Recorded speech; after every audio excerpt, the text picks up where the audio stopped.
अस्सलामु अलैकुम वरहमतुल्लाहि ताला वबरकातुहू। उम्मीद करता हूँ आप हज़रात खैर आफ़ियत से होंगे। अल्लाह रब्बुल इज़्ज़त की बारगाह में दुआ है मौला तमाम वीडियो देखने और सुनने वालों की जायज़ तमन्नाओं को कबूल फरमाए। प्यारे दोस्तों, आज की इस वीडियो में हम आपको कुरान मुक़द्दस की एक ऐसी मुबारक और बबरकत सूरत का वजीफ़ा बताने वाले हैं कि अगर आप हज़रात इस सूरत के वजीफ़े को कर लेते हैं तो अल्लाह रब्बुल इज़्ज़त आपकी ज़िंदगी की बड़ी से बड़ी परेशानी को, बड़ी से बड़ी मुसीबत को, बड़ी से बड़ी तकलीफ़ को दूर फरमा देगा। प्यारे दोस्तों, अगर आपकी कोई ऐसी दुआ है जो आप रब की बारगाह में करते रहते हैं लेकिन वो दुआ आपकी कबूल नहीं हो रही है, कोई ऐसी ख्वाहिश है जो आप अल्लाह रब्बुल इज़्ज़त की बारगाह में ज़ाहिर करते हैं लेकिन वो आपकी दुआ, आपकी ख्वाहिश पूरी नहीं हो रही है, कोई ऐसा काम है आपका जो बन नहीं रहा है, आप हज़रात इस सूरत को सुने, इस वजीफ़े को करें और रब की बारगाह में जब दुआ करेंगे तो अल्लाह रब्बुल इज़्ज़त आपके बड़े से बड़े काम को बना देगा, आपके बड़ी से बड़ी हाजत को अपनी बारगाह में कबूल फरमाएगा, आपकी बड़ी से बड़ी ख्वाहिश रब की बारगाह में पूरी हो जाएगी। प्यारे दोस्तों, बहुत से हमारे भाई ऐसे हैं जिनके कारोबार में बेबरकती है, जिनके रिज़्क़ में बेबरकती है, जो कमाते तो बहुत ज़्यादा हैं लेकिन पैसों का पता नहीं चलता, कहाँ गए कहाँ खर्च हो गए, इतनी ज़्यादा बेबरकती है।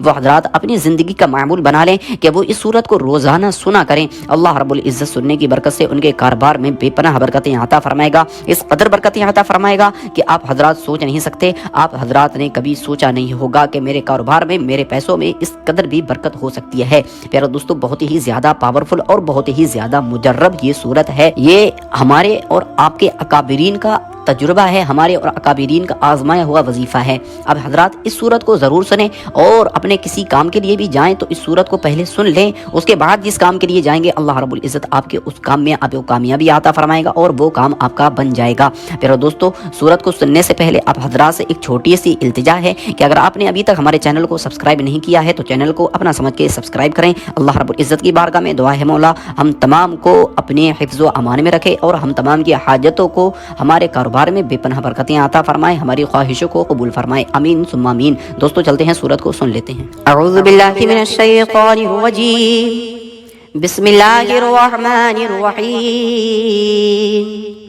अल्लज़ीना कफ़रू वसद्दू अन सबीलिल्लाहि अज़ल्ल अअमालहुम वल्लज़ीना आमनू वअमिलुस सालिहाति वआमनू बिमा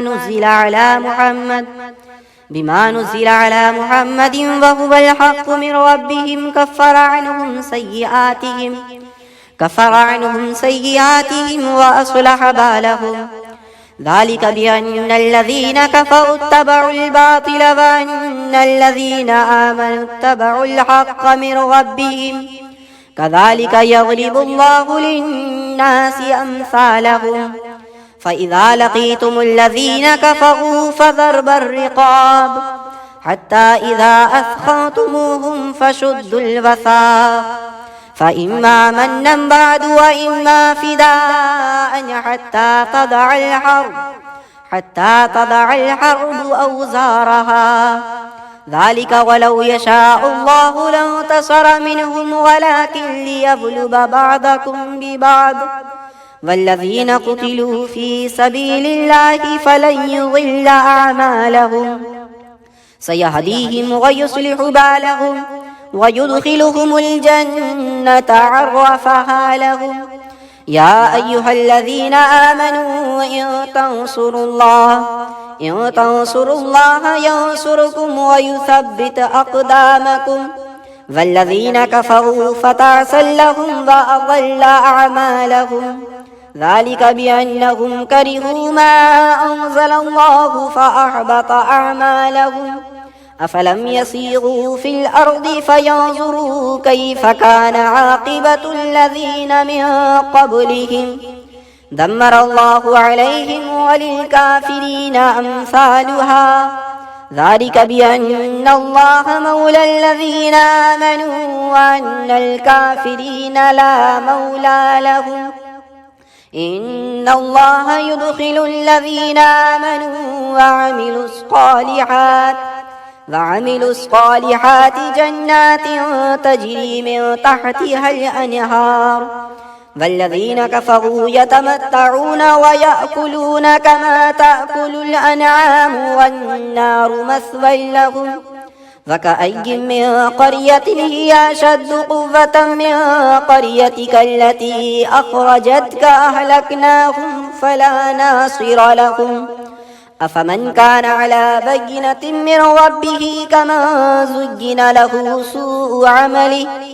سوء عمله واتبعوا أهواءهم.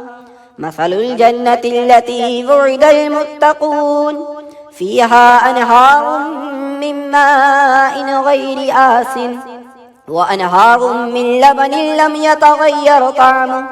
وأنهار من خمر لذة للشاربين وأنهار من عسل مصفى ولهم فيها من كل الثمرات ومغفرة من ربهم كمن هو خالد في النار وسقوا ماء حميما فقطع أمعاءهم ومنهم من يستمع إليك حتى إذا خرجوا من عندك قالوا للذين أوتوا العلم ماذا قال آنفا أولئك الذين تبع الله على قلوبهم واتبعوا أهواءهم والذين اهتدوا زادهم هدى وآتاهم تقواهم فهل ينظرون إلا الساعة أن تأتيهم بغتة فقد جاء أشراطها فأنى لهم إذا جاءتهم ذكراهم فاعلم أنه لا إله إلا الله واستغفر لذنبك وللمؤمنين والمؤمنات والله يعلم متقلبكم ومثواكم. ويقول الذين آمنوا لولا نزلت سورة فإذا أنزلت سورة محكمة وذكر فيها القتال رأيت الذين في قلوبهم مرض ينظرون إليك نظر المغشي عليه من الموت فأولى لهم طاعة وقول معروف فإذا عزم الأمر فلو صدقوا الله لكان خيرا لهم فهل عسيتم إن توليتم أن تفسدوا في الأرض وتقطعوا أرحامكم أولئك الذين لعنهم الله فأصمهم وأعمى أبصارهم أفلا يتدبرون القرآن أم على قلوب أقفالها إن الذين ارتدوا على أدبارهم من بعد ما تبين لهم الهدى الشيطان سول لهم وأملى لهم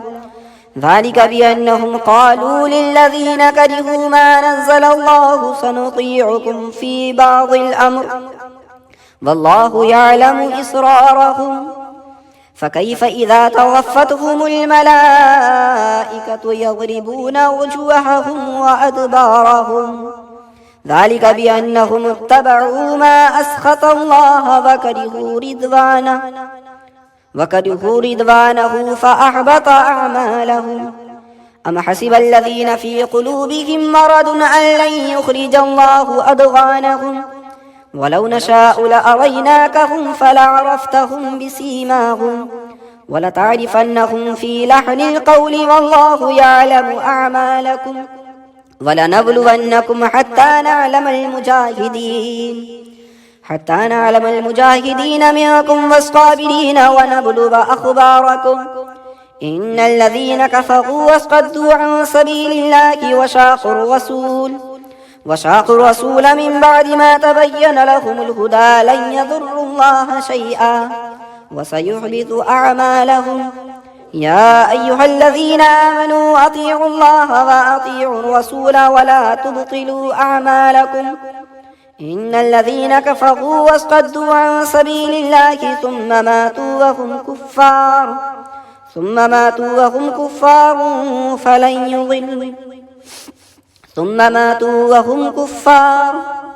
ثم ماتوا وهم كفار فلن يغفر الله لهم فلا تهنوا وتدعوا إلى السلم وأنتم الأعلون والله معكم ولن يتركم أعمالكم إنما الحياة الدنيا لعب ولهب وإن تؤمنوا وتتقوا يؤتكم أجوركم ولا يسألكم أموالكم إن يسألكموها فيحفكم تبخلوا ويخرج أضغانكم ها أنتم هؤلاء تدعون لتنفقوا في سبيل الله فمنكم من يبخل ومن يبخل فإنما يبخل عن نفسه والله الغني وأنتم الفقراء